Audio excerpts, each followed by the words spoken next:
Hello guys, मैं दीपक सिन्हा, आप सभी का इस चैनल पर स्वागत है। आप लोग देख रहे हैं स्टडी नमः।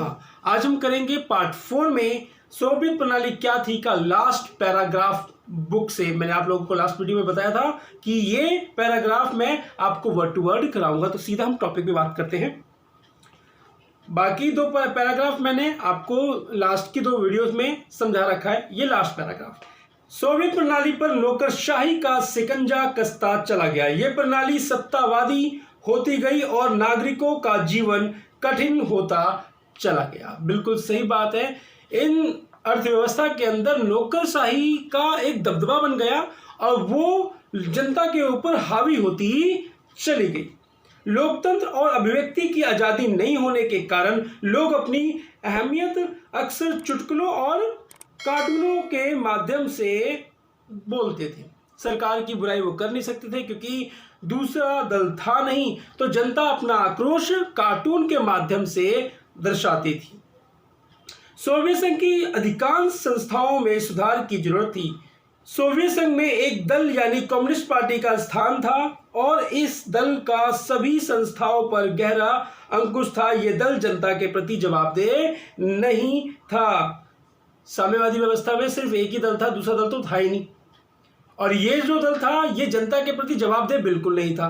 भारत के अंदर जैसे है कि लोकतांत्रिक देश है, हमारी सरकार अगर कोई भी काम करती है तो जनता के प्रति वो जवाबदेह होती है कि उसने ये काम किया तो क्यों किया और किस लिए किया।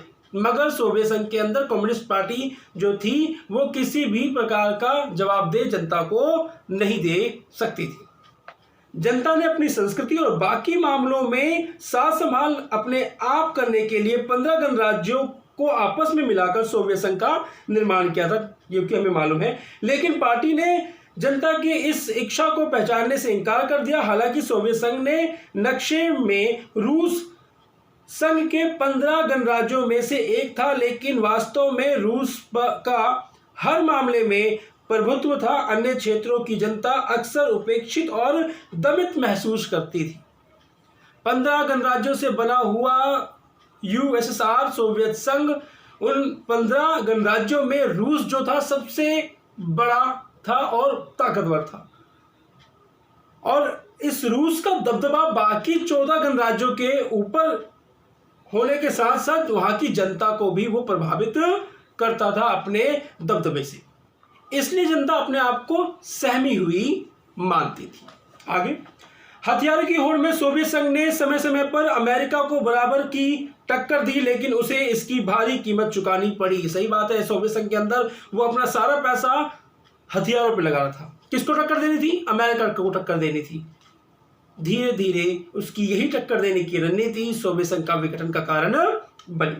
सोवियत संघ प्रौद्योगिकी और बुनियादी ढांचे के मामले में पश्चिमी देशों की तुलना में पीछे रह गया। सारा पैसा वेपन्स में ही लगाएगा तो ये होना ही था।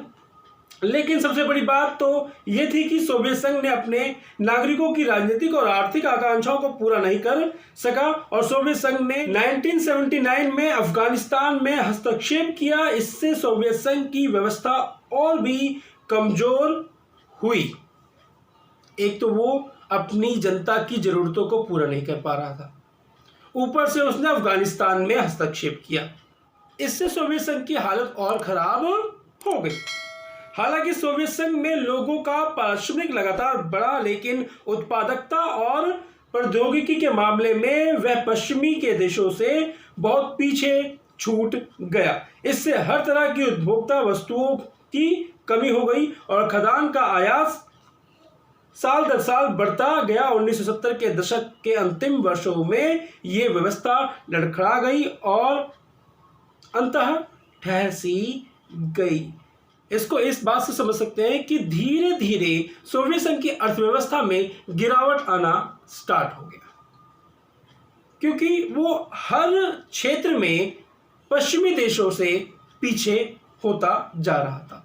और 1970 तक आते आते उसकी अर्थव्यवस्था चरमरा गई और कहा जाए ठप हो गई। कि उसका आगे विकास होगा कि नहीं होगा वो सोवियत संघ की किस्मत पर निर्धारित हो गया। 1990 तक आते आते सोवियत संघ का विघटन हो गया।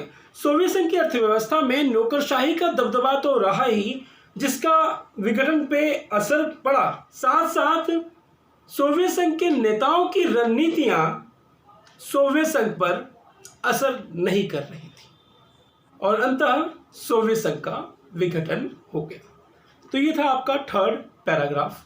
नेक्स्ट वीडियो में हम पढ़ेंगे गोर्बाचेव और सोवियत संघ का विघटन।